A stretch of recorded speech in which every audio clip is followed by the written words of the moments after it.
कहानी की शुरुआत में हमें एक बंदा यही बता रहा था कि 20 साल पहले की बात है जब यहाँ पर ज़ॉम्बीज़ ने आकर हमारे ऊपर अटैक कर दिया था और पूरी दुनिया को डिस्ट्रॉय कर दिया था। और पिछले 20 सालों से मैं यहाँ पर बड़ी मुश्किल से अपने आप को सरवाइव करवा पा रहा हूँ, क्योंकि ये दुनिया बहुत ही बड़े बड़े खतरों से भरी हुई है। और यहाँ पर सरवाइव करने के साथ साथ मुझे इस बात का भी डर है कि मैं मर जाऊंगा। मुझे मरने से डर नहीं लगता, बल्कि इस बात से डर लगता है कि मरने के बाद जब मैं जाकर अपनी फैमिली से मिलूंगा तो उन्हें क्या मुंह दिखाऊंगा, क्योंकि इसी फैमिली को मैंने पहले अबंडन कर दिया था, वो भी इसलिए कि मैं इस दुनिया में सरवाइव कर पाऊँ। और ये मेरे लिए एक बहुत ही बड़ा रिग्रेट का बाइस बना। जो जो भी मैंने सीन्स किए हैं, मुझे नहीं लगता कि मैं कहीं और जाने वाला हूँ। मैं मरने के बाद सीधा हेल में ही जाऊंगा।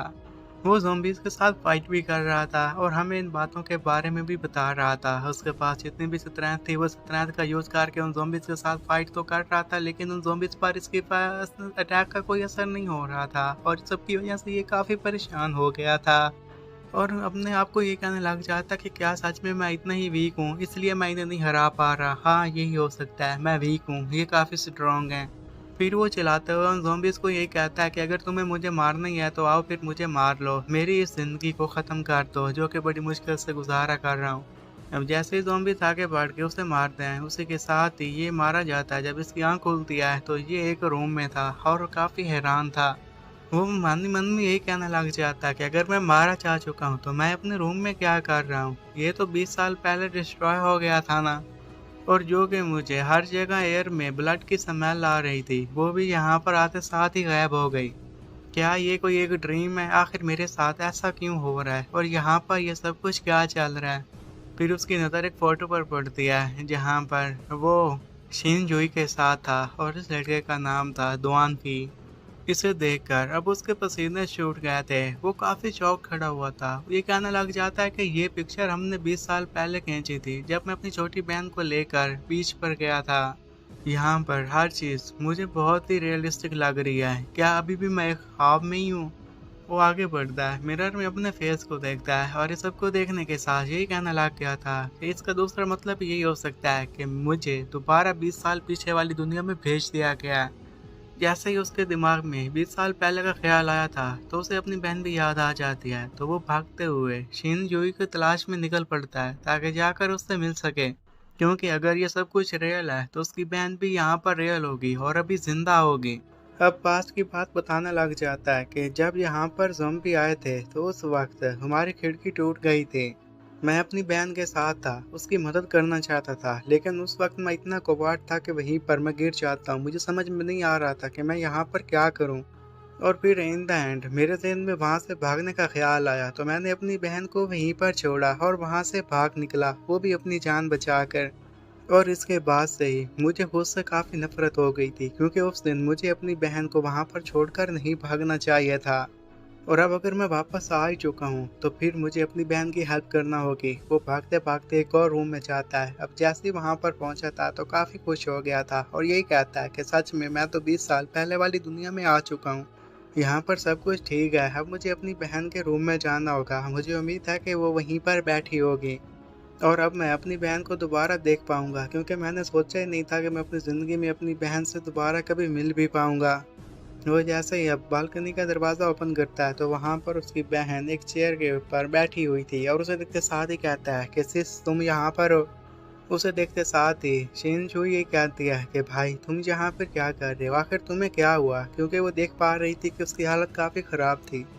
दुआन जैसे ही अपनी बहन को देखता है उसी के साथ ही रोने लग गया था और ये उसकी उसी गलती का पछतावा था। वो रोने लग जाता है। उसकी बहन पूछती है कि तुम्हें क्या हुआ, तो इस पर दुआन की अब आंखों में आंसू आ गए थे और वो रोते हुए चिल्लाते हुए यही कहता है कि शिन मुझे माफ़ कर देना। वो तेजी से बहकर अपनी बहन को चिपक जाता है, जिस पर उसकी बहन उसे यही कहती है कि तुम्हें क्या हुआ, क्या तुमने कोई डरावना ख्वाब देख रहा था तो यहाँ पर आकर मुझसे इस तरह चिमट गया। जबकि दुआन भी रोते हुए से ये कहने लग जाता है कि मुझे माफ़ कर देना कि मेरी वजह से तुम मारी गई। तो उसकी बहन उसे कहती है कि तुम फिक्र मत करो, मैं हूँ ना यहाँ पर, अगर तुम पर कोई भी मुसीबत आएगी तो मैं अपनी जान जोखिम में डालकर तुम्हारी मदद करूँगी। दुआन यही कहता है कि इस बार मैं तुम्हारी मदद करूँगा, मैं तुम्हें हर्ट नहीं करूँगा, तुम पर जो कोई भी मुसीबत आएगी उसे भी दूर करने की कोशिश करूँगा। और अब वो उस टाइम पर देखता है, टाइम को देखते साथ ये कहता है कि लगता है कि अब मेरे बाहर जाने का वक्त हुआ चाहता है। और वो शीन को ये कहता है कि मुझे बाहर जाना होगा क्योंकि मुझे जाकर वहाँ से कुछ खरीदना है और थोड़ी देर में वापस आ जाऊँगा, मेरा इंतज़ार करना। वो वहाँ से जाने वाला था कि तभी उसकी बहन शीन जो है उसे वहीं पर रोक लेती है। अब उसके बालों में एक हेयर पिन थी और वो हेयर पिन उसे दे देती है। जब दुआन थी उससे पूछता है कि ये हेयर पिन तुमने मुझे क्यों दी, तो इस पर आगे से उसकी बहन उसे यही कहती है कि तुमसे मैंने प्रॉमिस किया था कि तुम जब भी बाहर जाओगे तुम इस हेयर पिन को लेकर जाना, और जब तुम घर आ जाओगे तो दोबारा मेरे बालों में इस हेयर पिन को लगा देना। दुआन उस हेयर पिन को लेते साथ ही उसे यही कहने लग गया था कि ठीक है, अब तो मैं यहाँ से जा रहा हूँ, लेकिन जब मैं वापस आऊँगा तो ये हेयर पिन तुम्हारे बालों में लगा दूंगा। वो अब हेयर पिन को लेकर बाहर आ गया था और ये कहता रहता है कि मेरी बहन की हालत काफ़ी ख़राब है और उसे इनफीरियरिटी का भी कॉम्प्लेक्स रहता है, तो इसलिए मैंने उसे ये प्रॉमिस किया था ताकि इसकी मदद से वो खुद को सेफ फील करवा सके। और प्रीवियस लाइफ में जब एपोकलिप्स स्टार्ट हुआ था तो वो था 25 दिसंबर, और अभी एपोकलिप्स स्टार्ट होने में पूरे 20 घंटे पड़े हुए थे। हम में से किसी को भी नहीं पता कि आखिर ऐसा क्या हुआ था, लेकिन उसकी वजह से पूरी दुनिया में तबाही फैल गई। तमाम ज़ॉम्बीज़ ने हम पर अटैक किया और हमें डिस्ट्रॉय कर दिया। पूरी दुनिया में से आधे लोग तो ज़ॉम्बीज़ बन गए थे। यहाँ पर जो एनिमल्स थे वो म्यूटेट हो गए थे और यहाँ पर सर्वाइव करना काफ़ी मुश्किल था। ज़ॉम्बीज़ के आने के बाद से इंसानों का सर्वाइव करना और भी मुश्किल था क्योंकि यहाँ की चीज़ें काफ़ी महंगी हो गई थी। तो इसलिए सबसे पहले तो मैं स्टोर पर जाता हूँ ताकि जाकर कुछ चीज़ों को ख़रीद सकूँ। वो शहर में घूम फिर रहा था। वो शहर काफ़ी खूबसूरत था और वो यही बता रहा था कि बस थोड़े ही घंटों के बाद ये शहर एक डार्क रियलिटी में चेंज हो जाएगा। ये जगह टेरिफाइंग बन जाएगी। वो सीधा फिर एक जगह पर मार्केट में गया था। वहाँ पर स्टॉल पर कुछ कुकीज़ वगैरह पड़ी हुई थी, तो वो कुकीज़ उठा लेता है क्योंकि उसकी बहन को ये कुकीज़ बहुत ज़्यादा पसंद थी। वो वहाँ पर काफ़ी सारा सामान खरीद चुका था, तो वहाँ पर खड़ी हुई सेल्स वूमेन उससे ये पूछती है कि आप इतना सारा सामान ऑलरेडी खरीद चुके हैं, क्या आपको यकीन है कि आप और भी सामान खरीदना चाहते हैं? दुआन उन्हें यही कहता है कि मुझे जो चीज़ें खरीदनी थी मैंने खरीद ली। फिर वो उन्हें कुकीज़ दिखाते हुए ये कहता है कि क्या आपके पास इस ब्रांड के और कुकीज़ हैं, अगर हैं तो आप मुझे दे दीजिए। जिस पर वो सेल्स वूमेन उससे कहती है कि अगर आपको और भी चाहिए वो तो हम दे देंगे, लेकिन आप इतना सारा सामान घर लेकर कैसे जाएंगे? तो आगे से दुआन उसे यही बताता है कि मैंने यहाँ पर एक ट्रक को बुला लिया है, तो सारा सामान मैं उसमें लोड करके घर लेकर जाऊँगा। तो आगे से सेल्स वूमेन यही कहती है कि मुझे यकीन नहीं आ रहा कि ये अपने साथ एक ट्रक लेकर आया हुआ है। उन्होंने अब जो कुछ भी सामान खरीदना था वो खरीद लेते हैं। जब वो ट्रक में लोड करते हैं तो इससे सारा का सारा ट्रक फुल हो जाता है और फिर ड्राइवर से ये कहता है कि लगता है कि तुम काफ़ी अमीर हो, तुम्हारे पास काफ़ी पैसे हैं जो इतना सारा सामान लेकर जा रहे हो। क्या ये सब कुछ तुम तैयारी कर रहे हो कि यहाँ पर कोई एपोकलिप्स आने वाला है? और इसी बात को लेकर फिर हंसने लग जाता है क्योंकि उसके लिए ये बात काफ़ी फ़नी थी। अब जैसे ही वो ट्रक में बैठा था तो उसी के साथ ही दुआन ड्राइवर को ये बताता है कि हाँ, तुमने सही कहा, यहाँ पर एपोकलिप्स होने वाला है। ड्राइवर फिर मुस्कुराते उसे ये कहने लग जाता है कि तुम तो बहुत ही फ़नी हो। वेल, मुझे नहीं लग रहा था कि तुम्हें ये सारी चीज़ें घर लेकर रखनी चाहिए, लेकिन वैसे अगर तुम्हें चाहिए तो तुम ले सकते हो, मैं इसमें भला क्या कह सकता हूँ। अब दुआन फिर वहीं पर बैठा हुआ उसकी ये सारी बातें सुन रहा था। वो इकानमी के रिलेटेड उससे कुछ लेक्चर वगैरह दे रहा था और दुआन फिर ये सब कुछ सुनने के साथ उसकी नज़र एक फ़ोटो पर पड़ जाती है जहाँ पर वो था, उसकी वाइफ थी और एक बच्चा था। फिर ड्राइवर उसे ये बताने लग जाता है कि तुम बिल्कुल सही समझे, वो मेरी वाइफ है और वहाँ पर मेरी डॉटर है, और आज मेरी डॉटर का 3rd बर्थडे होने वाला है। मुझे घर जाकर उसके बर्थडे भी सेलिब्रेट करना है और भी काफ़ी सारे काम करने हैं। वहाँ पर दुआन चुप करके बैठा हुआ उसकी ये सारी बातें सुनता रहता है। इतना ही नहीं बल्कि उसने ट्रक में म्यूज़िक भी प्ले किया हुआ था, जो कि दुआन आराम से बैठा हुआ म्यूज़िक को भी सुनता रहता है। और थोड़ी देर में वो अपार्टमेंट के करीब पहुँच जाते हैं जहाँ पर दुआन रहता था।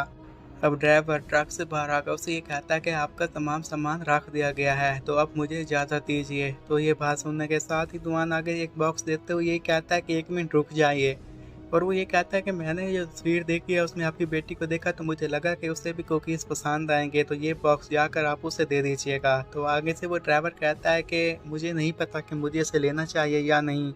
दुआन फिर उसे यही कहता है कि तुम्हारी जितनी भी मजदूरी बनती थी मैंने उससे डबल तुम्हें पे कर दिया ताकि तुम फिर जाकर और कोई काम न करो, जाओ अपनी बेटी के साथ अच्छा वक्त स्पेंड करो। तो उसकी ये बात सुनने के साथ ड्राइवर वो बॉक्स ले लेता है और कहता है कि आपका बहुत बहुत शुक्रिया। दुआन फिर उसे ये भी कहता है कि तुम जब घर जाओगे तो अपने घर को मत छोड़ना, वहाँ पर खुद की हिफाजत करो, अपने लोगों की हिफाजत करो। ड्राइवर अब वापस जा रहा था। अब वापस जाते हुए फिर उसने म्यूज़िक प्ले किया हुआ था। वो बैठा हुआ गाने में सुन रहा था और ये कहने लग जाता है कि ये लड़का तो काफ़ी अजीब था, इतना सारा सामान को क्यों इकट्ठा कर रहा था और मुझे क्यों कहा कि घर जाकर मैं अपनी फैमिली की प्रोटेक्शन करूं। ये अमीर लोग भी ना काफ़ी अजीब होते हैं। कि तभी वहाँ पर उसे एक और लोकेशन मिल जाती है जहाँ पर कस्टमर उसका वेट कर रहा था। अब उसने डिसाइड करना था कि वो वहाँ पर जाकर कस्टमर की बात सुने या फिर घर जाकर अपनी बेटी के बर्थडे को एंजॉय करे। अब 8 बज चुके थे और 8 बजते साथ ही दुआन ने एक छोटा सा वेपन बना लिया था ताकि इनकी मदद से वो उन ज़ॉम्बीज़ के साथ मुकाबला कर सके। और वो भी यही कह रहा था कि ये तो मैंने तैयार कर लिया, ऊपर से मैंने शहर का एक मैप भी ख़रीद लिया क्योंकि फ़ोन वगैरह तो बंद होने वाले हैं, इसमें हमें शहर में घूमने फिरने में आसानी होगी।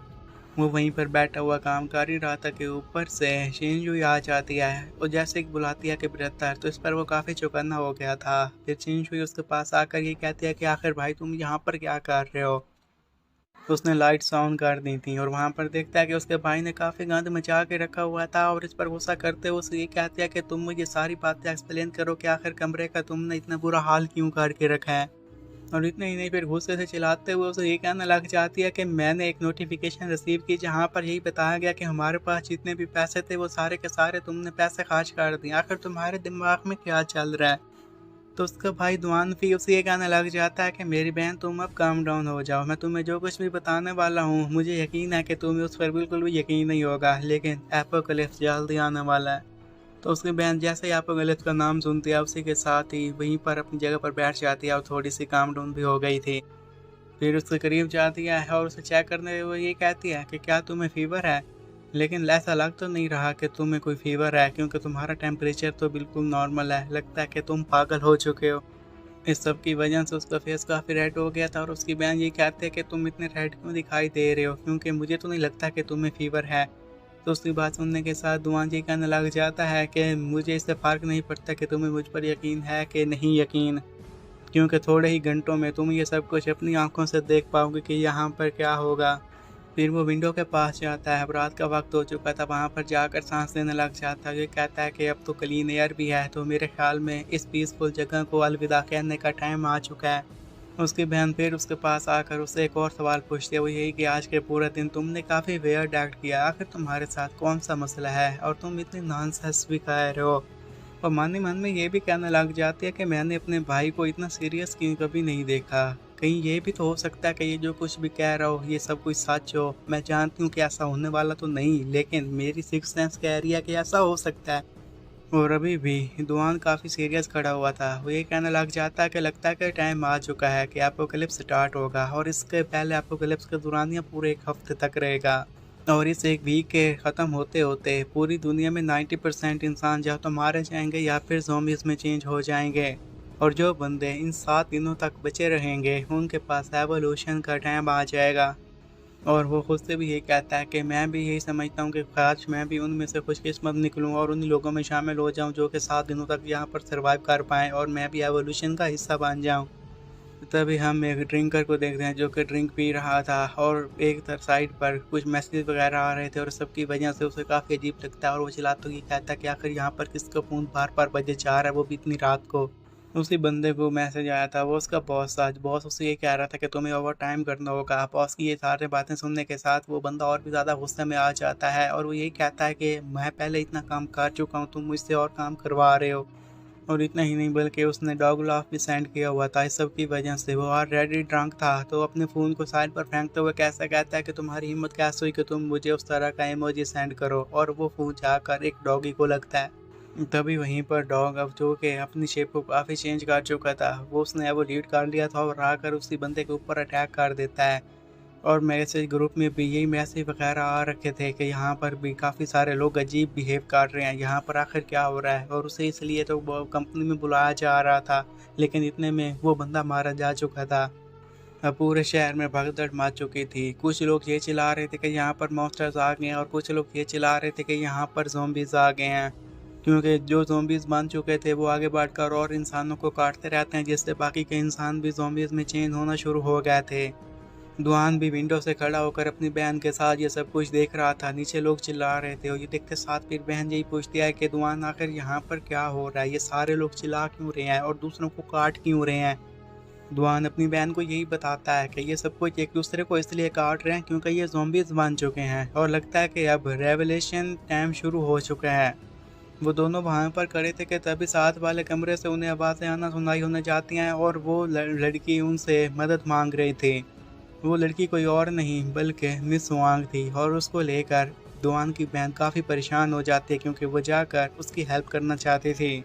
दुआन ये बात सुनने के साथ ये कहता है कि पिछली बार भी हमारे रूम में ज़ॉम्बी इसी तरह आया था और मैं काफ़ी डर गया था, इसलिए मैं वहाँ से अपनी बहन को छोड़कर भाग गया। और अभी बिल्कुल वैसा ही हो रहा है। वो हेल्प मांग रही है, मेरी बहन उसकी हेल्प करने के लिए जाएगी और हमारे कमरे में एक ज़ॉम्बी आ जाएगा। उसकी बहन अब जल्दी से दरवाजे के करीब पहुंच चुकी थी ताकि दरवाज़ा ओपन करके वो मिस वांग की हेल्प कर सके। जैसे दरवाज़ा ओपन किया था तो आगे से मिस वांग खड़ी हुई थी और वो ये कह रही थी कि शीन जोई, तो आगे से शीन जोई उसे ये कहती है कि यहाँ पर सब कुछ ठीक है, आप अंदर आ सकती हैं। फिर वही औरत एक ज़ॉम्बी में चेंज हो जाती है। उसे देखते साथ ही शीन जोई के आंखें खुली के खुली रह जाती हैं। और फिर हमें दुआन की पिछली लाइफ के बारे में बताया गया था जहाँ पर उसने सीनियर किंग से मदद मांगी थी। सीनियर किंग उसकी हेल्प करके काफ़ी खुश हुआ था। फिर सीनियर किंग दुआन को देखकर ये कहता कि तुमने अपना फेस क्यों लटकाया हुआ है। तो दुआन उसे ये कहता कि तुम्हें पता है कि मैं बिल्कुल ऐसा ही रहता हूँ, तुमने सिर्फ आज मुझे नोट किया है तो तुम कह रहे हो। तो आगे से सीनियर किंग यही कहता कि हाँ, ये बात तो तुमने सही कही है, तुम हमेशा से ऐसा ही थे। वो लोग वहीं पर बैठे हुए बातें कर रहे थे कि तभी कुछ ज़ॉम्बीज़ आ जाते हैं। तो वो लोग अपने अपने वेपन्स उठा लेते हैं ताकि उन ज़ॉम्बीज़ के साथ मुकाबला कर सकें। लेकिन वहाँ पर जितने भी ये ज़ॉम्बीज़ आए थे वो सारे के सारे एवोल्यूट कर चुके थे। उनकी अपीयरेंस भी पहले से काफ़ी खतरनाक हो चुकी थी, वो पहले से काफ़ी बड़े हो चुके थे। ये सब कुछ देखने के साथ इंसानों के पसीने वहीं पर छूट जाते हैं।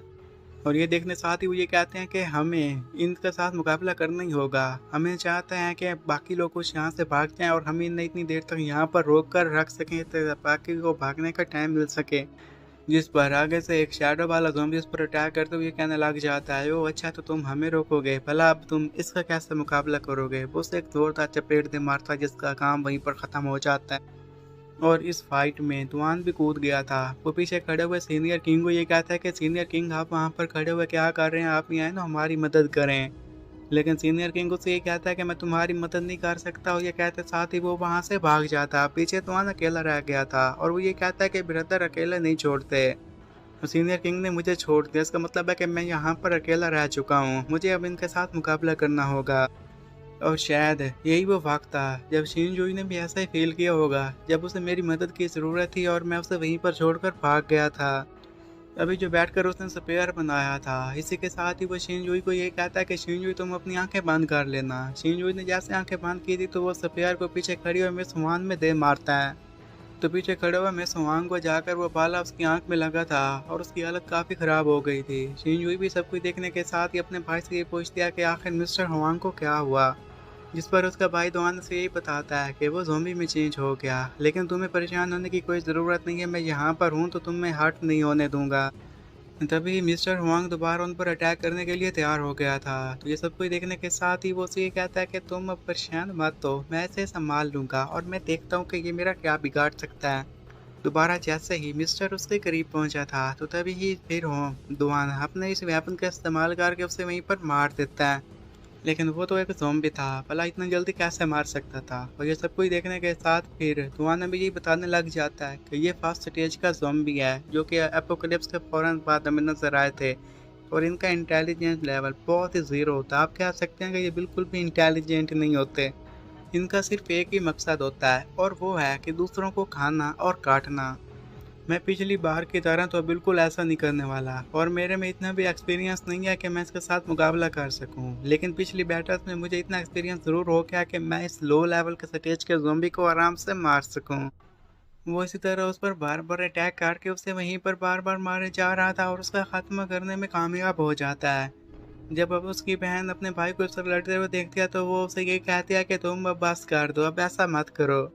जैसे ही ये सब कुछ खत्म करने के बाद ही वहाँ का सीन दिखाया जाता है जहाँ पर मिस हुआंग और मिस्टर हुआंग दोनों मारे जा चुके थे और उन्हें मारने वाला कोई और नहीं बल्कि दुआन भी था।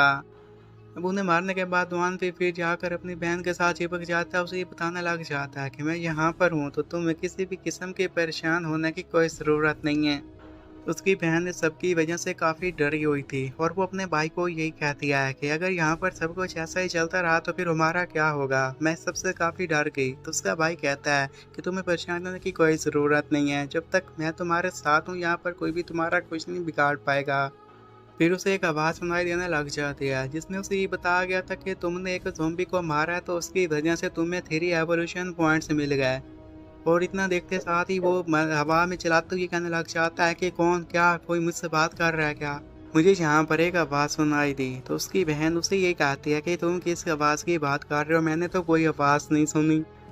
फिर ही उसके माइंड में काफ़ी दर्द होना शुरू हो जाता है। इस दर्द को वो बिल्कुल नहीं सह पाता और इसी के साथ वहीं पर बेहोश हो जाता है। तो उसकी बहन को उसकी काफ़ी ज़्यादा फिक्र होने लग जाती है।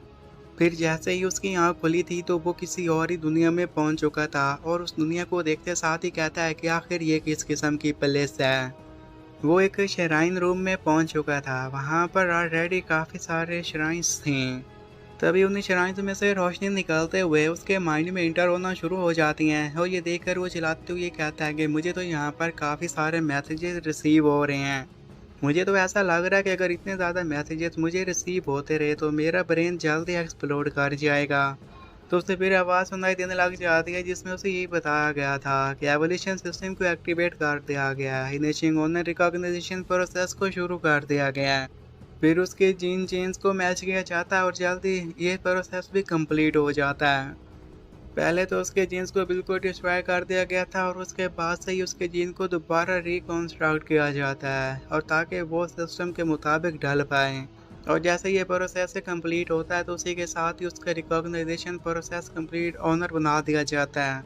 जैसे ही वो ऑनर बना था उसी के साथ ही वो ये कहता है कि अब तो मेरी बॉडी में ऐसा लग रहा है कि काफ़ी पावर आ चुकी है और जो कुछ भी सारी की सारी इन्फॉर्मेशन मेरे मन में आई उससे तो लग रहा है कि ये एक एवोल्यूशन ट्री है।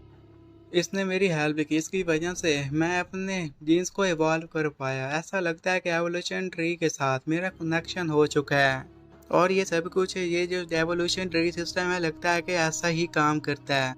और मुझे एवोल्यूट करने के लिए एवोल्यूट पॉइंट्स चाहिए होंगे और वो पॉइंट्स मैं ज़ॉम्बी को मार के हासिल करूँगा। इन्हीं एवोल्यूशन पॉइंट्स की मदद से मैं ना सिर्फ इवॉल्व कर सकता हूँ बल्कि अपनी battle skill, survival skill, detection skill को भी और भी इंक्रीज कर सकता हूँ। फिलहाल वो उसका स्ट्रेंथ लेवल 1 था, स्पीड 1 थी, डिटेक्शन लेवल 1 था, माइंड लेवल 1 था। और फिर उसे ऑप्शन दिखाया जाता है कि क्या तुम अपने सिस्टम को यूज़ करोगे। तो आगे से कहता है कि हाँ, मुझे इसका यूज़ करना है। तो फिर उसे ये भी बताया जाता है कि एपोकलिप्स में जैसे जैसे बाकी ज़ॉम्बीज़ को मारेगा उसकी स्ट्रेंथ में इम्प्रूवमेंट होगी और वो यहाँ पर और भी ज़्यादा सर्वाइव कर पाएगा। इतना सब कुछ हासिल करने के बाद भी वो मन ही मन में यही कहने लग जाता है कि फ़िलहाल भी मुझे ऐसा ही लग रहा है कि मेरी बॉडी काफ़ी वीक है। मुझे अपनी स्ट्रेंथ को और भी ज़्यादा बढ़ाना होगा। तो वो सिस्टम को यही कहता है कि मेरी स्ट्रेंथ एट्रीब्यूट को बढ़ा दिया जाए और इसके बदले में 2 एवोल्यूशन पॉइंट्स चाहिए थे। उसके पास 2 ही एवोल्यूशन पॉइंट्स बने थे और इन्हीं पॉइंट्स का इस्तेमाल करके उसने अपनी बॉडी को इंक्रीज कर दिया था, अपनी स्ट्रेंथ को इंक्रीज कर लिया था। अब उसके पास 0 पॉइंट्स बाकी बचे थे। इस सब करने की वजह से वो काफ़ी खुश हो जाता है और ये कहने लग गया था कि इस सब की वजह से मुझे ऐसा लग रहा है कि मेरी स्ट्रेंथ पहले से काफ़ी इंक्रीज कर चुकी है।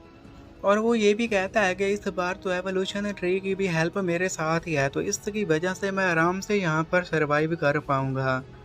ये सब कुछ करने के साथ ही उसे एक रोशनी दिखाई देती है। तो वो रोशनी की तरफ आगे बढ़ने लग जाता है तो रियल दुनिया में उसे होश आ गया था। जैसे ही वो अपने इस ड्रीम से जगा था तो देखता है कि वहाँ पर शिनजुई पड़ी हुई थी। शिनजुई जैसे देखती है कि उसका भाई जाग गया है तो वो भी जाग जाती है। उसे जगह देखकर नुआन काफ़ी खुश हो जाता है और अपनी बहन को ये कहता है कि क्या तुम जाग गई।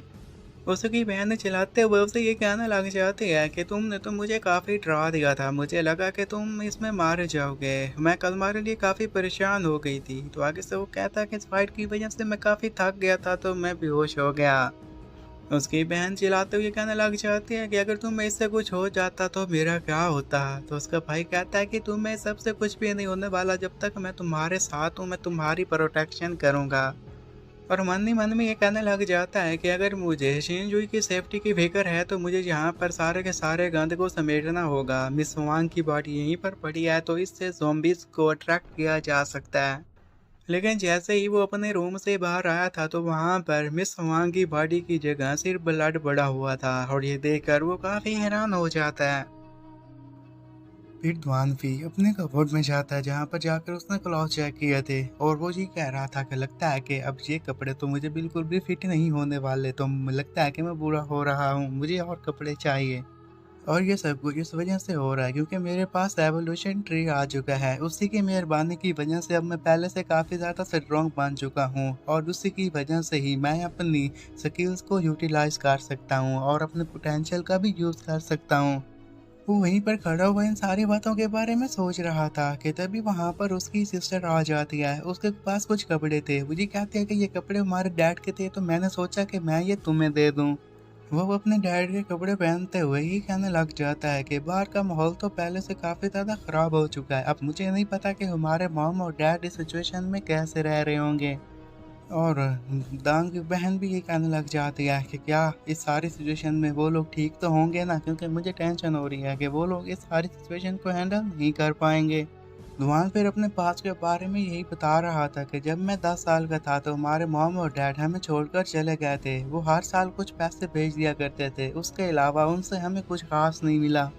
और मेरी पिछली लाइफ में जब एपोकलिप्स शुरू हुआ था तो उसके 10 साल तक मैं अपने मॉम और डैड को ढूंढने की कोशिश करता रहा, लेकिन मुझे कुछ भी ना मिला। लेकिन अब उसने अपनी बहन को भी तो कोई भरोसा देना था, तो वो जैसे रूम से बाहर आ रहा था तो अपनी बहन को यही कहता है कि तुम टेंशन मत लो, हम वो अपने आप की हिफाजत कर लेंगे। फिलहाल हमारे लिए हमारी सेफ्टी ही सबसे ज़्यादा ज़रूरी है, क्या तुम मेरी बात समझ रही हो? तो उसकी बहन कहती है कि हाँ, लेकिन भाई मुझे एक बात समझ में नहीं आ रही कि तुम एक ही रात में इतने लंबे कैसे हो गए। धुआन यही कहता है कि ये तो मुझे भी पता नहीं है कि मैं इतना लंबा कैसे हो रहा हूँ, लगता है कि मेरी बॉडी सही से ग्रो कर रही है। और मन ही मन में ये कहने लग जाता है कि मुझे अपनी बहन को एवोल्यूशन ट्री के बारे में नहीं बताना चाहिए। उसकी बहन चेंज हुई अजीब सा फेस बना लेती है और ये कहने लग जाती है कि तुम्हें लगता है कि मुझे तुम्हारी इन बातों पर यकीन होगा। धुआन अपनी बहन को इस तरह गुस्से में देखता हुआ हंसने लग जाता है और फिर उसे ये कहता है कि मुझे बाहर एक काम है, तो उस काम के सिलसिले में मैं बाहर जा रहा हूँ। उसकी बहन कहती है कि तुम्हें पता है ना कि बाहर की सिचुएशन कितनी ज़्यादा ख़राब है और तुम कह रहे हो कि तुम्हें बाहर जाना है। तो धुआन अब उसे समझाने की कोशिश करने के लिए अपना मुंह खोलने वाला था कि उसकी बहन उससे पहले मुंह खोलते हुए ये कहना लग जाती है कि मैं काफ़ी डरी हुई हूँ, ये दुनिया पहले से काफ़ी चेंज हो चुकी है और तुम्हें तो पता ही है कि मैं चल नहीं सकती। मुझे ऐसा लगता है कि मेरा ना चलना तुम्हारे लिए बर्डन बन सकता है और ऊपर से तुम्हारी जिम्मेदारी भी तो मैं हूँ, इसलिए मुझे सबसे ज़्यादा डर लगता है। अपनी बहन को इस तरह देखने के साथ ही दुआन जाकर अपनी बहन के पास बैठते उसे ये कहने लग जाता है कि मुझे इस सब के लिए माफ़ कर देना, मैं बस बिल्डिंग का चक्कर लगा कर आता हूँ और देखता हूँ कि कहीं हमारे नज़दीक कोई ज़ॉम्बी तो नहीं आ गया, क्योंकि यहाँ पर जितने भी ज़ॉम्बीज़ हमारे इर्द-गिर्द होंगे, अगर हमने उनमें से किसी को भी ना मारा तो हम खतरे में आ सकते हैं। तो उसकी बहन कहती है कि लेकिन वो आगे कुछ बोल पाती तो तूफान अपनी बहन को यही कहता है कि तुम्हें तो पता ही है कि मिस हुआन के साथ क्या हुआ था, मैं नहीं चाहता कि वो हमारे साथ हो, बाहर कुछ और लोग भी होंगे, जाकर मैं उनसे मदद मांगता हूँ अगर कोई मुझे नजर आ गया तो। अब शेंज हुई भी इस बात के बारे में अच्छे से जानती थी कि यहाँ पर खतरा काफ़ी हद तक बढ़ चुका है, तो वो फिर अपना क्रॉस निकालते हुए उसे देखते हुए ये कहने लग जाती है कि ठीक है, तुम फिर प्रॉमिस करो कि लंच से पहले तुम घर वापस आ जाओगे। वो उसकी हेल्प लेते हुए उसे ये कहने लग गया था कि हाँ, मैं तुमसे प्रॉमिस करता हूँ और तुम्हारा बहुत बहुत शुक्रिया, वेल मैं शाम तक वापस आ जाऊँगा। वो जैसे बाहर जाने वाला था तो फिर शीन उसे ये कहती है कि ब्रदर वहाँ पर अपना ख्याल रखना, तो इस पर दुआन उसे ये कहता है कि तुम टेंशन ही मत लो, मैं जल्दी वापस आ जाऊँगा और बिल्कुल ठीक होऊंगा। जैसे ही उसका भाई बाहर चला गया था तो वो पीछे से मन ही मन में ये कह रही थी कि भाई तुम वापस आ जाना, वो भी बिल्कुल सही सलामत।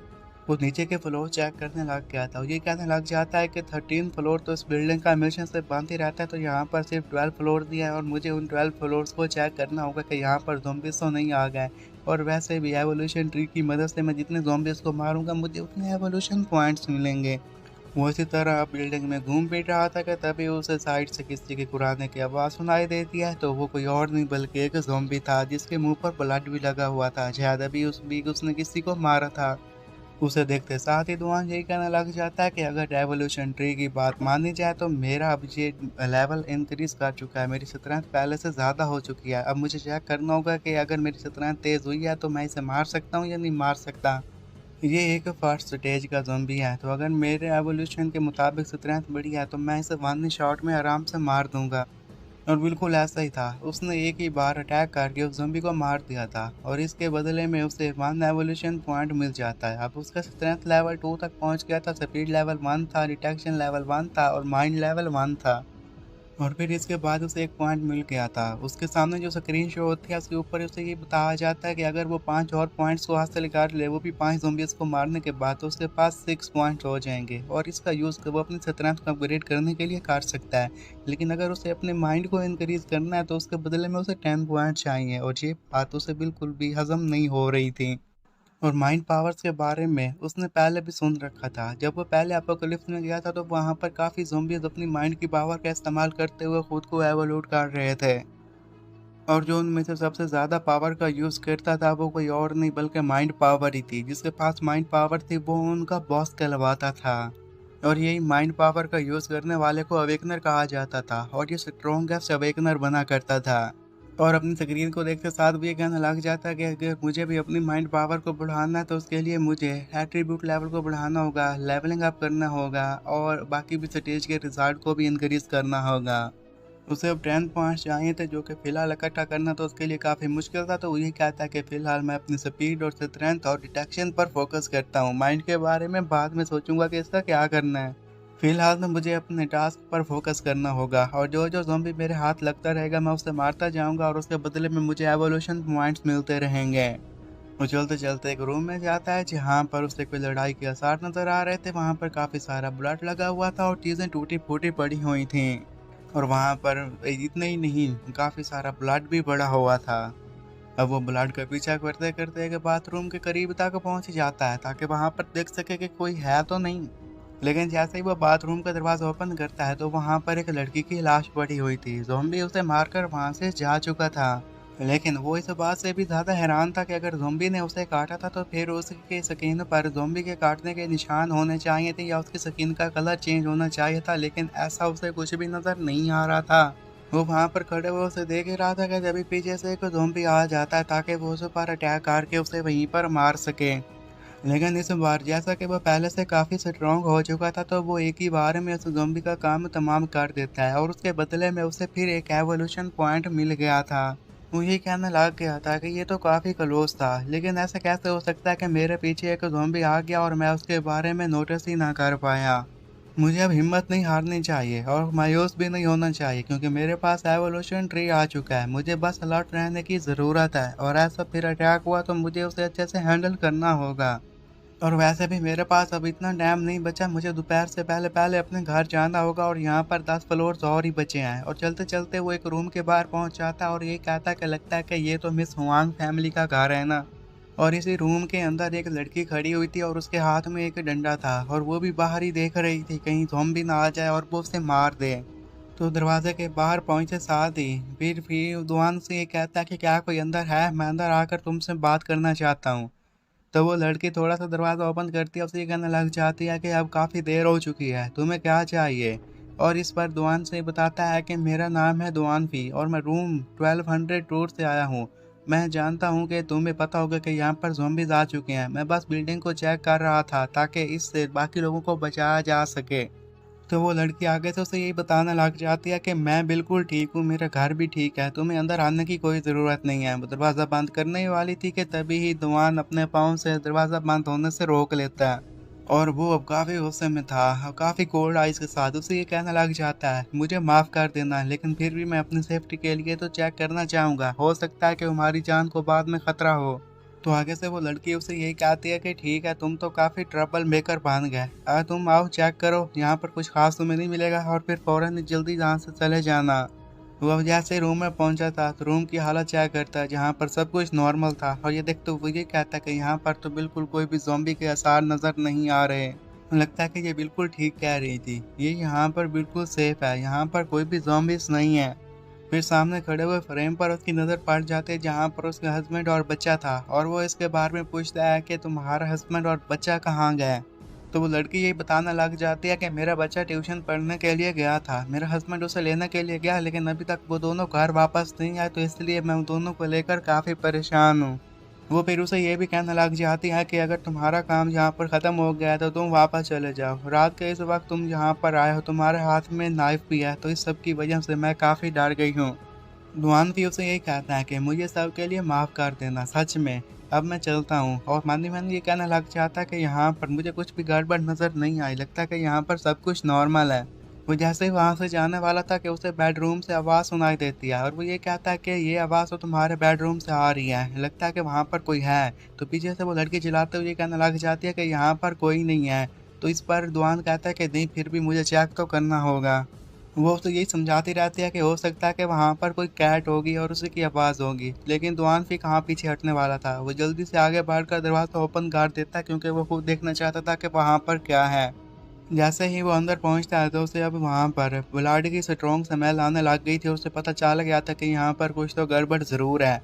कि तभी इतने में पीछे से एक छोटा सा ज़ॉम्बी आकर उसके ऊपर अटैक कर देता है, और इस सब की वजह से दुआन की हालत काफ़ी ख़राब हो गई थी।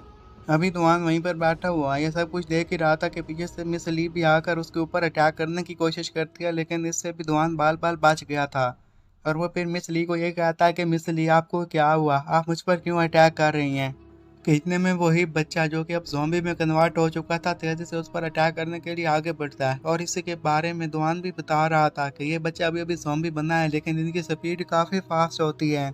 वो फिर ज़ॉम्बी को पकड़कर सामने वाली दीवार में दे मारता है, ताकि उसका काम भी वहां पर ख़त्म कर सके, और उसके बदले में उसे एक एवोल्यूशन पॉइंट मिल सके। कि वो मिसली उसके सामने आ जाती है, और वो उसे ये कहने लग जाती है कि प्लीज़ आप मेरे बच्चे को इस तरह मत मारें। दुआन चिल्लाते हुए उसे यही कहता है कि क्या तुम कोई ख्वाब देख रही हो, तुम जाग जाओ, अगर कोई ड्रीम देख रही हो तो। वो एक ज़ॉम्बी बन चुका है, वो बाकी लोगों को खा रहा है, वो भी ज़ॉम्बी बनने के बाद। मैं तुम्हें भी उससे प्रोटेक्ट करने की कोशिश कर रहा हूँ, मैं खुद को प्रोटेक्ट करने की कोशिश कर रहा हूँ। जिस पर मिसली अजीब सा फेस बनाते हुए रोते हुए उसे ये कहने लग जाती है कि नहीं, वो ज़ॉम्बी नहीं बना, वो सिर्फ बीमार है, जल्दी इसका इलाज ढूंढ लिया जाएगा, फिर उसका इलाज हो जाएगा तो वो नॉर्मल बन जाएगा। कि तभी ही फिर उसका बेटा भी पीछे से उस पर अटैक करने के लिए आगे बढ़ता है, और वो चिल्लाते हुए यही कहने लग जाती है कि मेरे बेटे को कोई भी नुकसान मत पहुंचाना। दुआन ये सब कुछ पीछे खड़ा हुआ देख रहा था, तो वो यही कहा था कि मिसली जरा संभल कर, तुम्हारा बेटा तुम पर अटैक करने के लिए बिल्कुल तुम्हारे पीछे करीब आ चुका है। इससे पहले कि मिसली संभल पाती, उसका बेटा ही उस पर अटैक करके उसे वहीं पर मार देता है। और फिर वहीं पर उसे का मांस खाने लग गया था, और ये देखते साथ ही दुआन को काफ़ी गुस्सा आ जाता है। वो उस पर अटैक करने के लिए तेज़ी से उसकी तरफ आगे बढ़ने लग जाता है, क्योंकि वो अब गुस्से से लाल पीला हो चुका था। जैसे वो थोड़ा सा आगे बढ़ता है कि फिर उसकी मॉम की आखिरी सांसें चल रही थी, और उसके पाँव पकड़ते हुए कहने लग जाती है कि मेरे बेटे को मत मारना, वो ठीक हो जाएगा। तो उसकी मॉम की बात सुनने के साथ दुआन यही बताने लग जाता है कि मुझे इसके लिए माफ़ कर देना, लेकिन जो कोई भी ज़ॉम्बी में चेंज हो जाता है वो कभी भी दोबारा नॉर्मल नहीं होता, इसे मारना ही बेहतरीन हल है। जिस पर मिस लियो से ये कहने लग जाती है कि नहीं, तुम झूठ बोल रहे हो, मेरा बेटा जल्दी ठीक हो जाएगा। लेकिन इस सब से अब दुआन को कोई फ़र्क नहीं पड़ता था। वो आगे बढ़कर उसके बेटे को मार देता है, और ये कहने लग जाता है कि पिछली लाइफ में 20 साल तक मैंने ऐसी कोई भी बात नहीं सुनी जिससे ज़ॉम्बीज़ को इंसानों में चेंज किया गया हो, और उसे मारने की वजह से उसे एक पॉइंट भी मिल गया था। और वो मन ही मन में यही कह रहा था कि मैं किसी भी ज़ॉम्बीज़ को यहाँ पर नहीं छोड़ सकता, मुझे शिनजुई को प्रोटेक्ट करना है, तो इसलिए ये सब कुछ करना ही होगा। वो 11th फ्लोर पर था, और 11th फ्लोर को उसने क्लियर कर दिया था। अब वो 10th फ्लोर तक पहुंच जाता है कि तभी उसे एक जिम कोच नजर आ गया था, जो काफ़ी हट्टा कट्टा और स्ट्रॉन्ग था। उसे देखते साथ ही वो ये कहने लग जाता है कि ये तो 5th फ्लोर पर रहा करता है ना, तो ये यहाँ पर 10th फ्लोर पर क्या कर रहा है। उसके पास अपने ही जिम का एक वेपन था, जिसे उसने एक हाथ से उठाया हुआ था, और वो यही कह रहा था कि क्या तुम में से कोई मेरा मेंबर बनेगा। और उसी वेपन का इस्तेमाल वो दुआन पर कर देता है। दुआन उससे बाल बाल बचाता है। फिर दुआन यही बताने लग जाता है कि जो बंदा पहले से स्ट्रॉन्ग होता है वो ज़ॉम्बी बनने के बाद और भी ज़्यादा स्ट्रॉन्ग हो जाता है, तो मुझे नहीं लगता कि मैं इसका मुकाबला इतना आसानी से कर पाऊंगा। वो इसी के बारे में भी खड़ा हुआ सोच ही रहा था कि तभी ही वो वेपन दोबारा उसको लगने के लिए उसकी तरफ आगे बढ़ता है कि वो जंप लगा देता है, और उसके अटैक से फिर बच गया था। और ये सारी सिचुएशन देखने के साथ मुझे कहने लग जाता है कि अगर यहाँ पर और भी इतने ही डेंजरस ज़ॉम्बीज़ आ गए तो मुझे लगता है कि मेरी जान खतरे में होगी। और उसका सामने वाला बंदा अब ज़ॉम्बी फाइट बन चुका था, जो कि आम ज़ॉम्बी से काफ़ी ज़्यादा स्ट्रॉन्ग था। और वो ये कहता है कि जब तक लोगों ने अपनी पावर को अवेकन नहीं किया तो हमें ज़ॉम्बी फाइट एनिमल से काफ़ी डर लगता था, क्योंकि इनकी स्पीड, सेंस ऑफ स्मेल और हेयरिंग तमाम की तमाम चीज़ें पहले से ज़्यादा स्ट्रॉन्ग हो गई थीं। कि तभी इतने पास उसके पास एक एनिमल था, वो भी अटैक करने के लिए तेज़ी से जुआन की तरफ आगे बढ़ता है। जुआन को इसमें छोटी सी चोट लग जाती है, जिसमें से उसका एक ब्लड का ड्रॉप उस फ्लोर से जाकर 0 फ्लोर पर गिर जाता है।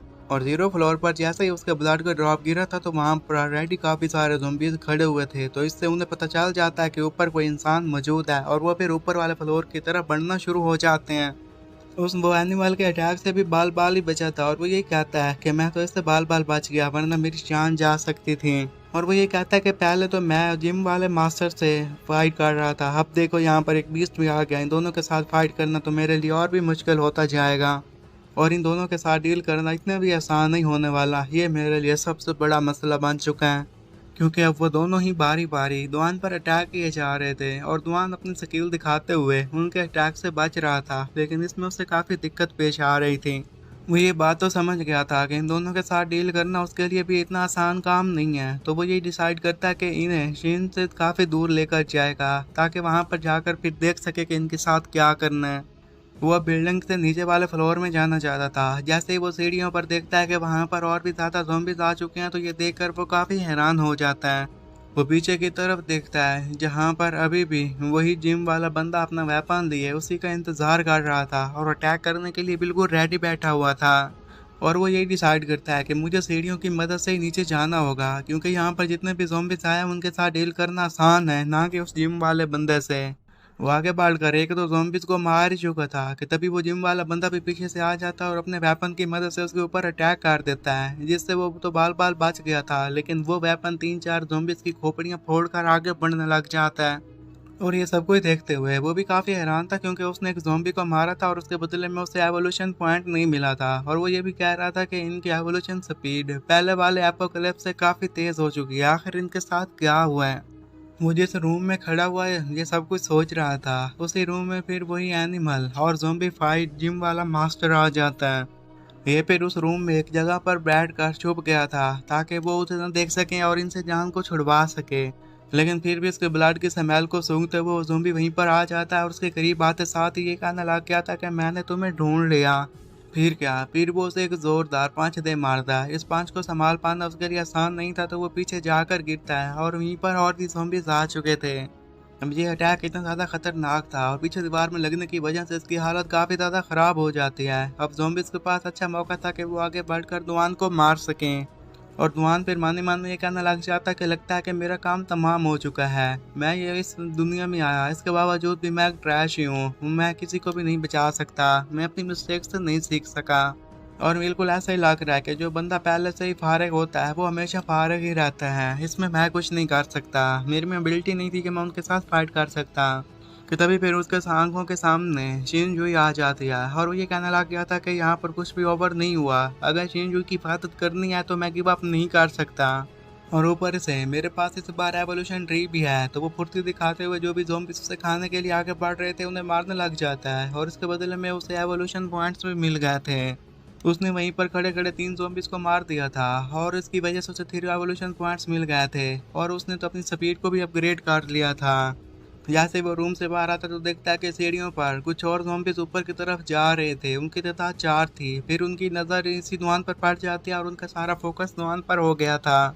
उन 4 ज़ॉम्बीज़ को देखने के साथ ही दुआन जी कहने लग जाता है कि ये तो मेरे लिए बिल्कुल परफेक्ट है। उसके हाथ में एक नाइफ था, और फिर अपनी स्पीड दिखाते हुए तेज़ी से आगे बढ़ते हुए उन चारों का काम वहीं पर ख़त्म कर देता है, और इसके बदले में उसे फिर 4 पॉइंट्स मिल गए थे। अब उसके पास 6 पॉइंट्स से वो इन 6 पॉइंट्स का इस्तेमाल करता है, ताकि फिर अपनी स्ट्रेंथ को इनक्रीज कर सकें। और मन में ये भी कहने लग जाता है कि शिनजुई तुम मेरा वेट करना, मैं जल्दी तुम्हारे पास आ जाऊंगा। फिर दरवाजे पर नॉक होते हैं। शिनजुई अंदर बैठी हुई थी, तो दरवाजे के करीब जाती है और ये कहती है कि भाई क्या ये तुम हो। लेकिन बाहर से उसे कोई जवाब नहीं देता, तो उसकी परेशानी में इजाफा हो जाता है। वो एक बार फिर से पूछती है कि भाई क्या तुम हो, मेरी बात का जवाब तो दो। लेकिन बाहर तो उसके भाई नहीं बल्कि ज़ॉम्बीज़ खड़े हुए थे, जिन्हें पता चल चुका था कि इस रूम में एक इंसान मौजूद है, तो वो उसे ही मारने के लिए आए हुए थे। कि जैसे ही अब शिनजुई दरवाज़ा ओपन करने वाली थी कि पीछे से दुआन भी आ जाता है, और वो अपनी फुर्ती दिखाते हुए उन दोनों ज़ॉम्बीज़ को वहीं पर मार देते हैं। शिनजुई ने भी उस ज़ॉम्बीज़ को देख लिया तो वो जल्दी से दरवाज़ा बंद कर देती है। तो बाहर से फिर उसका भाई ये कहने लग जाता है कि शिन दरवाज़ा खोलो, ये मैं हूँ तुम्हारा भाई, तुम्हारी मदद करने के लिए मैं यहाँ पर आ गया। जब शिनजुई उससे कहते हैं कि तुमने पहले मेरी बात का जवाब क्यों नहीं दिया, तो इस पर दोन बताता है कि मेरी अपनी कोई रीज़न थी जिसकी वजह से तुम्हें जवाब ना दे सका। फिर शिन उससे पूछे क्या तुम ठीक हो, क्या तुमने अपना काम ख़त्म कर लिया। तो इस पर आगे से दुआन यही बताता है कि लगता तो ऐसा ही है कि मैंने अपना काम ख़त्म कर लिया। तो दोनों वहाँ पर खड़े हुए बातें कर ही रहे थे कि तभी सीढ़ियों पर जिम वाला अंकल भी आ जाता है और उसे देखते साथ ही दुआन पेशीन को ये कहता है कि तुम जल्दी से दरवाज़ा बंद कर लो और दरवाज़ा तब तक मत खोलना जब तक मैं तुम्हें ना कहूँ, क्योंकि उसे अब उस जिम वाले बंदे के साथ भी तो निपटना था। और फिर वो जैसे दरवाज़ा बंद हुआ था तो ज़ोंबी को ये कहता है कि तुम अब एक भी कदम आगे मत बढ़ाना, तुम पहले ही काफ़ी आगे आ चुके हो, क्योंकि आगे आगे एक भी कदम और आगे बढ़ाया तो तुम्हारी खैर नहीं। जिस पर उस ज़ॉम्बी को काफ़ी गुस्सा आ जाता है, वो ज़ोर-ज़ोर से चिल्लाने लग जाता है, member card, member card, member card. उसने एक कदम ही और आगे बढ़ाया था कि तभी से ही दुआन आगे बढ़कर उसके पाँव के ऊपर अटैक कर देता है। उससे यही कहने लग जाता है कि मैंने तुम्हें कहा था ना कि तुम एक कदम और आगे मत बढ़ाना। उसने ये अटैक किया तो उसे ऐसा लगा था कि इसकी स्पीड पहले से काफ़ी कम हो गई होगी, लेकिन जैसे ही वो देखता है कि वो वहाँ पर फिर भी नॉर्मली चल फिर रहा था, ये देखकर वो थोड़ा सा हैरान हो जाता है। उसके पास अब लेवल 3 की पावर आ चुकी थी और वो यही कहता है कि मेरे पास वैसे भी एक अच्छा मौका है कि मैं अपनी लेवल 3 की पावर का यूज़ कर सकूं, देखूं कि ये कितनी पावर है। वो आगे बढ़ता है और उसने इस बार ज़ॉम्बी पर अटैक किया था तो वो ज़ॉम्बी इसके अटैक को नहीं रोक पाता और पीछे जाकर दीवार में लगता है और उसका काम वहीं पर ख़त्म हो गया था और इसकी वजह से उसे फिर एवोल्यूशन पॉइंट्स मिल जाते हैं। और ऐसा सब कुछ करने की वजह से वो ये कहने लग जाता है कि फाइनली मैंने ये काम कर दिया, मैंने अपनी बहन को ज़ॉम्बी से बचा लिया, अब मैं ट्रैश नहीं रहा जैसा मैं पहले हुआ करता था। और वैसे भी मुझे अभी तो बहुत ही लंबा सफ़र तय करना है, क्योंकि वो वक्त भी करीब आने वाला है जब फ्रेंजी ऑफ एवोल्यूशन शुरू हो जाएगा और ज़ॉम्बीज़ फिर अपग्रेड करना शुरू हो जाएंगे। मुझे उनसे पहले खुद को स्ट्रॉन्ग बनाना होगा, तो उसके लिए मुझे और ज़्यादा एवोल्यूशन पॉइंट्स चाहिए। और अगर अभी की बात की जाए तो इस एवोल्यूशन ट्री का नॉलेज मेरे पास बहुत ही कम है, लेकिन इस सब की वजह से एक बात होता है और वो ये कि मैं पहले से काफ़ी स्ट्रॉन्ग बन चुका हूँ। जब तक ये एवोल्यूशन मुझे पॉइंट्स दे रहा है तो ठीक है, मुझे भी इस स्ट्रेंथ को बारो कर लेना चाहिए। वैसे भी इस एवोल्यूशन की वजह से और जो मेरे पास नॉलेज आ गया वो भी पिछले वाले एपोक्लिप्स की वजह से, उसका यूज़ करके मैं पहले से काफ़ी स्ट्रॉन्ग बन सकता हूँ। मुझे ऐसा लगता है कि इस सब की वजह से अब इंसानों के पास एक चांस है कि वो ज़िंदा रह सकते हैं, क्योंकि पास की बात की जाए तो इंसानों को तो एक साइड पर लगा दिया गया था और अब मैं यहाँ पर मौजूद हूँ। तो इस बार मैं कोशिश करूँगा कि सारी सिचुएशन को चेंज कर दूँ। दोपहर का वक्त हुआ चाहता था और वो ये कहता है कि अब मुझे जल्दी से जाकर अपनी बहन के पास जाना होगा, क्योंकि वो मेरे लिए परेशान हो रही होगी और मैंने तो उसे कहा था कि मैं दोपहर को तुम्हारे पास आ जाऊँगा। वो अब नीचे आया हुआ था, बिल्डिंग के नीचे पहुंचते साथ ही दरवाजे के पास उसे एक और ज़ॉम्बी नजर आता है, तो वो अपने नाइफ का इस्तेमाल करके उसे वहीं पर मार देता है और उसके बदले में उसे फिर एक पॉइंट मिल गया था। अब घर जाते साथ ही वो बात लेने लग जाता है और फिर अपने सिस्टम को ये कहता है कि मैं चाहता हूँ कि एवोल्यूशन ट्री को ओपन कर लिया जाए। उसके सामने सिस्टम ओपन हो चुका था और वहाँ पर उसके एवोल्यूशन पॉइंट्स 8 शो हो रहे थे और वो यही कहने लग जाता है कि बाहर खतरा और भी ज़्यादा होने वाला है, ज़ॉम्बीज़ और भी ज़्यादा होंगे, तो बाहर जाने से पहले मैं अपनी स्ट्रेंथ को इंक्रीज कर लूँ। तो वो अपने जितने भी पॉइंट्स है उसमें से 5 पॉइंट्स को अपने लेवल को इंक्रीज करने में लगा देता है और 2 पॉइंट्स को अपनी डिटेक्शन लेवल को इंक्रीज करने में लगा देता है। नहाने के बाद जैसे ही वो बाहर आया था तो वो शिनजुई को ये कहता है कि तुम अभी तक जाग रही हो। तो इस पर वो ये बता रही थी कि मैंने अभी भी न्यूज़ देखी जहाँ पर ये बता रहा है कि पूरी दुनिया में ज़ॉम्बीज़ फैल चुके हैं और ये भी बताया जा रहा है कि जल्द इन पर कंट्रोल कर लिया जाएगा। और वो उससे भी ये कहने लग जाती है कि यहाँ पर तो काफ़ी सारे ज़ॉम्बीज़ आ चुके हैं और वो जो न्यूज़ पर बता रहे हैं क्या ये सब कुछ ठीक कह रहे हैं।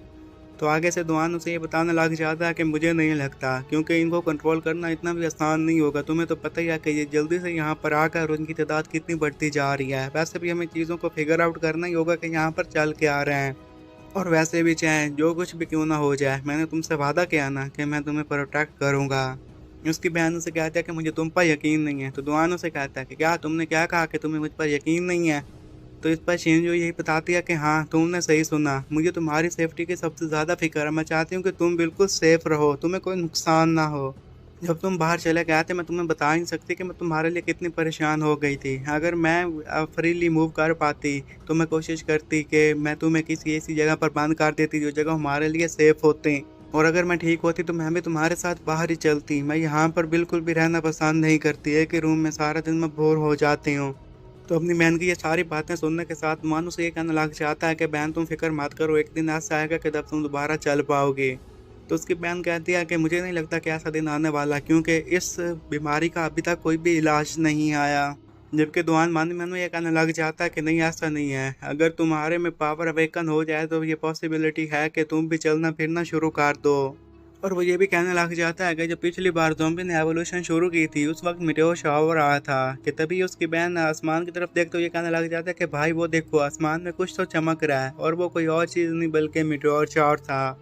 इसी मीटेओर शावर जो कि आसमान से नीचे गिरा था उन्होंने खास किस्म की एनर्जी को रेडिएट किया था, और वो जाकर ज़ॉम्बीज़ के साथ अटैच हो गई थी, जिसकी वजह से ज़ॉम्बीज़ ने एवोल्यूट करना शुरू कर दिया था। और इसे देखने के साथ वो भी ये कहने लग जाता है कि अगर मैं ही इस एनर्जी को हासिल कर लूँ और बाकी इंसानों को प्रोवाइड करवाऊँ तो इससे वो स्ट्रॉन्ग हो जाएंगे और ह्यूमैनिटी की सिचुएशन पहले से काफ़ी अच्छी हो जाएगी। और ये तो रेयर है, लेकिन जब भी मैंने देखा है कि जैसे ही कोई मीटेओर की एनर्जी को डायरेक्टली ऑब्जर्व करता है तो उसकी वजह से सीधा ही उसमें सुपर पावर्स आ जाती हैं। वो मीटेओर शहर के ऊपर गिर रहे थे, जिस जगह पर गिर रहे थे वहाँ पर तबाही फैला रहे थे, और ये देखते साथ ही वो दोनों भी ये कहने लग जाते हैं कि ये तो पावर काफ़ी टेरिफाइंग है। फिर उन ऊपर की तरफ देखते हैं जहाँ पर एक मीटेओर बिल्कुल उनके सर के ऊपर था और शायद उनके करीब जाकर ही गिरता है, और वहाँ पर एक जोरदार धमाका होता है। तो ये देखने के साथ ही वो गूगल्स की मदद से देखने लग जाता है कि ये यहाँ कहाँ पर गिरा। तो उसकी बहन भी यही कहने लग जाती है कि ये काफ़ी डेंजरस था, जिसकी मदद से हो सकता है कि हमें कोई नुकसान हो जाता। जबकि दुआन मन ही मन में ये कहने लग जाता है कि ये यहाँ से सिर्फ 3 किलोमीटर दूर ही गिरा है, और मैं सुबह जाकर इसे लेकर आऊँगा ताकि अपनी बहन को इसकी मदद से पावर दिलवा सकूँ, और जो मेरे में स्पीड है 1 घंटा मुझे लगेगा वहाँ पर पहुँचने में। और इतना ही नहीं बल्कि उसके हाथ में जो ड्रिंक था वो भी फ्रीज हो चुका था, अभी अभी तो वो लेकर आया था, इतनी जल्दी फ्रीज कैसे हो गया। जबकि उसकी बहन इस बात को लेकर ज़्यादा परेशान थी कि ये दुनिया ख़त्म होने वाली है और उन दोनों के लिए अच्छा यही रहेगा कि वो दोनों अपने घर में रहें।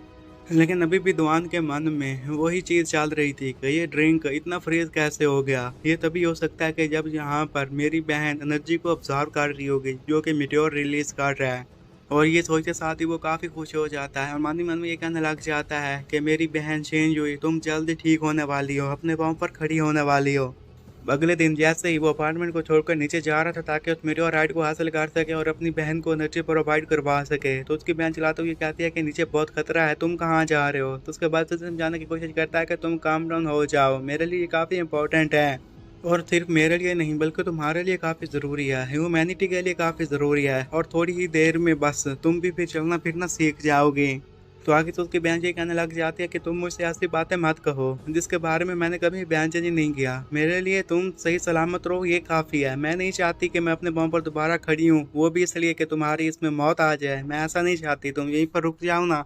जबकि दुआन उसे फिर एक रेडियो देते हुए कहने लग जाता है कि मुझे माफ़ कर देना, मैं समझता हूँ कि तुम इस सिचुएशन को नहीं समझ पाओगे, लेकिन ये काफ़ी ज़रूरी है, अगर यहाँ पर कोई भी खतरा हो तो तुम इसकी मदद से मुझे आगाह कर देना, मैं जल्दी तुम्हारी हेल्प करने के लिए पहुँच जाऊँगा। और हाँ, जब तक मैं वापस नहीं आता तुम कोशिश करना कि घर में किसी को भी मत आने देना।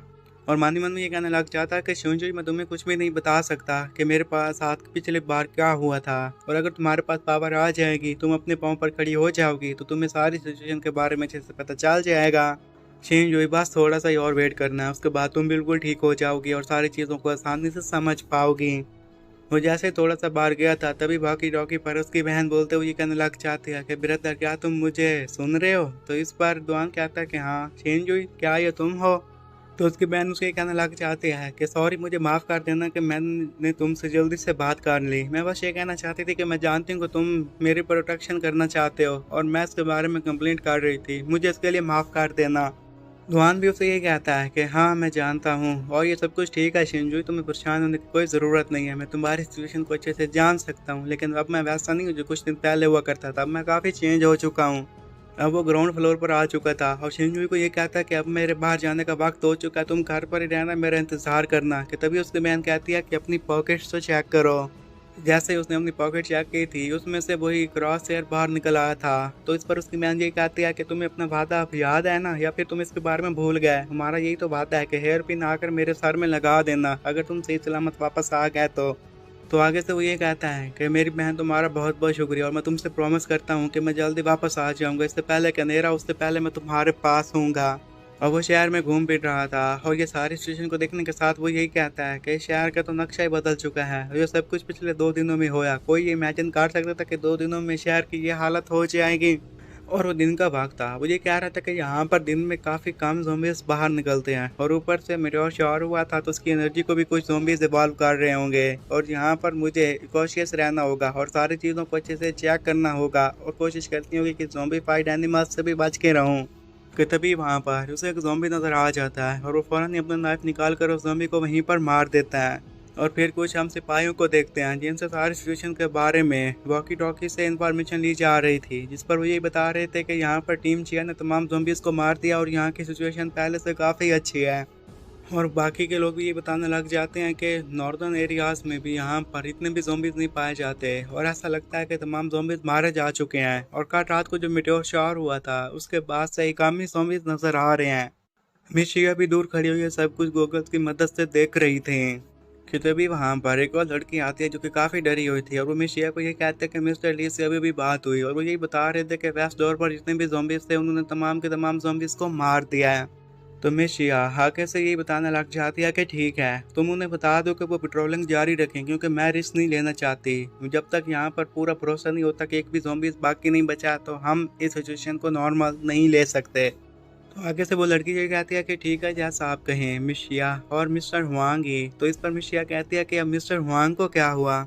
तो वो लड़की ये बताते हैं कि वो चाहते हैं कि वो जल्दी से अपनी कंपनी में वापस चले जाएं और मिस्टर हुआंग वहाँ पर काफ़ी गुस्से में खड़े हुए थे और इन लोगों को ये कह रहे थे कि मुझे जल्द से जल्द मेरी कंपनी में वापस भेज दिया जाए, मुझे यहाँ पर बिल्कुल भी अच्छा नहीं लग रहा। शिया उसकी बात सुनने के साथ तेजी से आगे बढ़ती है और उसे ये बताने लग जाती है कि तुम्हें सिचुएशन को सीखना होगा, मैं तुम्हारी बॉडी गार्ड नहीं हूँ बल्कि एक पुलिस वुमेन हूँ और जो तुमसे कहा चाह रहा है तुम्हें उस पर अमल करना होगा, क्या तुम मेरी बात समझ गए। उसकी ये हालत देखने के साथ वो काफ़ी घबराया हुआ था और फिर कोल्ड आइज के साथ उसे ये कहती है कि क्या तुम मेरी बात समझ गए, मेरी बात का जवाब दो। मिस्टर हुआन उसकी ये हालत देखते साथ काफ़ी डरा हुआ था तो वो उसे ये कहता है कि ठीक है मैं आपकी बात समझ गया। तो वहीं पर पास बैठा हुआ एक और बंदा ये सब कुछ देखते हुए ये कहने लग जाता है कि आप ऐसी नजरों से ना देखो, मुझे तो काफ़ी डर लग रहा है। तो शिया इस पर मिस्टर वांग के गर्दन को छोड़ देती है जिसकी वजह से वो फिर सांस तेजी से लेने लग गया था और वापस आते साथ ही शिया फिर वैन को यही कहती है कि तुम मिस्टर ली के साथ कांटेक्ट में आओ क्योंकि मुझे उसके साथ कुछ चीज़ों के बारे में बात करनी है। जबकि पीछे से बैठ रहा वो बंदा अपना अजीब सा फेस बना लेता है और ये कहने लग गया था कि एक दिन ऐसा ज़रूर आएगा जब मैं तुम्हें टेम करूँगा। फिर मिस्टर शिया मिस्टर ली से बात करती है। मिस शी उससे यही पूछती है कि मिस्टर ली यहाँ की सिचुएशन कैसी है, जितने ज़ॉम्बीज़ गायब कैसे हो गए। तो आगे से वो ये बताने लग जाता है कि ये ज़रूर मेटेओर शॉर की वजह से होगा, उसके बाद से हमें ज़ॉम्बीज़ नज़र नहीं आ रहे। मिस शिया उससे ये कहती है कि वेल जो कुछ भी हुआ है वहाँ पर जाना काफ़ी रिस्की होगा, मैं चाहती हूँ कि फ़िलहाल तुम वापस आ जाओ, ये हमारी सेफ्टी के लिए काफ़ी ज़रूरी है। तो इस पर मिस्टर ली ये कहते हैं कि ठीक है जैसा आप कहें। जबकि उधर तुआन अभी भी मार्केट में घूम फिर रहा था तो वहां पर देखता है कि कुछ और ज़ॉम्बीज़ उस पर अटैक करने के लिए आगे आ रहे हैं। ये देखते साथ ही वो ये कहता है कि अगर यहाँ पर ज़ॉम्बी था इसका मतलब है कि मेटेओर शॉर कहीं और होगा और चाहे मैं कितनी भी कोशिश क्यों ना कर लूँ कि इन ज़ॉम्बीज़ से बच जाऊँ तो मुझे नहीं लगता कि मैं इन ज़ॉम्बीज़ को अवॉइड कर पाऊंगा। अच्छा तो यही है कि इन पर अटैक करके इन्हें मैं मार दूँ और यहाँ पर जितने भी ज़ॉम्बीज़ उसे नजर आते हैं तो वो तेज़ी से आगे बढ़ता है और ज़ॉम्बीज़ पर अटैक करने लग जाता है। अब उसके पास 4 नाइफ्स थे और उन्हीं 4 नाइफ्स का इस्तेमाल करके वो चारों ज़ॉम्बीज़ को वहीं पर ख़त्म कर देता है। जैसे ही उसने 4 ज़ॉम्बीज़ को मारा था तो उसके सिस्टम में ये शो हो रहा था कि उसने 4 एवोल्यूशन पॉइंट्स रिटेन कर लिए हैं। वो अब चलते चलते मेटेओर शॉर वाली जगह पर पहुंच गया था और वहां पर पहुंचते साथ ही बताने लग जाता है कि वो बिल्कुल मेटेओराइट मेरे सामने पड़ा हुआ है और उसमें से एनर्जी रेडिएशन भी बाहर निकल रही है। मेरी स्पीड भी काफ़ी तेज़ है, मैं 2 सेकंड में वहां तक पहुंच सकता हूँ, लेकिन इसके बावजूद भी मुझे एहतियात करनी होगी। मुझे यहाँ की सिचुएशन को अच्छे से समझना होगा। जब भी मैं यहाँ की सिचुएशन को अच्छे से समझ पाऊंगा तभी जाकर मैं इस पर देखूंगा कि यहाँ पर क्या चीज़ें मौजूद हैं और मेटेओराइट को हासिल करने की कोशिश करूंगा। मैं नहीं चाहता कि खुद को किसी नुकसान में फंसा दूँ। वो फिर अपनी गोगल्स बाहर निकाल लेता है और उसकी मदद से उस मेटेओराइट को देखने लग गया था कि तभी फिर वो मेटेओराइट को देख पाता है और ये कहने लग गया था कि पिछली लाइफ में मैंने इन चीज़ों को कभी नहीं देखा था जो कि अब मैं देख पा रहा हूँ। फिर मेटेओराइट के पास उसे एक ज़ॉम्बी भी नजर आने लग जाता है और वो ये कहने लग गया था कि वो देखो वहाँ पर एक ज़ॉम्बी भी है, वो वहाँ पर क्या कर रही है। तो ये बात उसके लिए सबसे अजीब थी, वो ये थी कि उसे तो उस मेटेओराइट के पास जाना चाहिए था लेकिन वो तो मेटेओराइट के पास जाने के बजाय उससे दूर जा रही थी और इस बात को लेकर वो थोड़ा सा परेशान था। क्या ये कोई एक नॉर्मल ज़ॉम्बी है? अगर नॉर्मल ज़ॉम्बी है तो फिर ये ऐसा क्यों कर रही है? वो अब अपनी जगह पर खड़ा हो जाता है और ये कहने लग गया था कि अगर यहाँ पर मैं खड़ा रहा तो इससे टाइम वेस्ट होगा क्योंकि वो आगे बढ़ेगी और उस शार्ड को ऑब्जर्व कर लेगी और खुद को इवॉल्व कर लेगी। वैसे भी यहाँ पर और भी ज़ॉम्बीज़ आने वाले हैं वैसे भी जब यहाँ पर रात होगी तो ये सिचुएशन और भी ज़्यादा खतरनाक हो जाएगी और मेरे लिए यहाँ से निकल पाना काफ़ी मुश्किल होगा। मुझे जो भी करना है मुझे अभी ही करना होगा। और वो बिल्डिंग से नीचे आ जाता है। वो फिर अपनी स्पीड दिखाते हुए तेजी से उस शॉप की तरफ आगे बढ़ रहा था। तो रास्ते में उसे काफी सारे ज़ॉम्बीज और इंसान नजर आते हैं, जिसे देखकर वो ये कहने लग गया था कि ये सब कुछ तभी हुआ जब यहाँ पर मीटेओर शावर हुआ था। इनकी हालत तभी से ऐसी हो गई। तो मुझे भी जल्दी से यहाँ पर एक्ट करना होगा। अब जहाँ पर मीटेओर शावर गिरा था वो उस जगह पर जल्दी से पहुंच जाता है, ताकि जल्दी से जल्दी जाकर उसे हासिल कर सके और उसकी एनर्जी को अब्सॉर्ब कर सके। अब जैसे ही वो उस जगह पर पहुंचा था तो उसकी नज़र उसी ज़ॉम्बी पर पड़ जाती है। तो वो आगे बढ़ता है। अब उसके हाथ में भाला था, ताकि उसी भाले की मदद से उस पर अटैक करके उसे मार सके। लेकिन वो जो ज़ॉम्बी वहां पर खड़ी हुई थी, अपनी स्किल दिखाते हुए, अपनी पावर दिखाते हुए उसके भाले को वहीं पर तोड़ देती है। और ये देखते साथ ही दुआन थोड़ा सा हैरान हो गया था, भला ये कैसे पॉसिबल हो सकता था। वो भी इतना परेशान खड़ा ही था कि वही ज़ॉम्बी पर उसकी तरफ देखने लग जाती है और उसे यही कहने लग गई थी, मैं तुम्हें यहाँ पर वेलकम कहती हूँ। और उसे देखकर ऐसे ही लग रहा था कि शायद वो वहाँ पर रुक कर उसी का ही इंतजार कर रही थी। और इसी के साथ ही ये एपिसोड यहीं पर ख़त्म हो जाता है।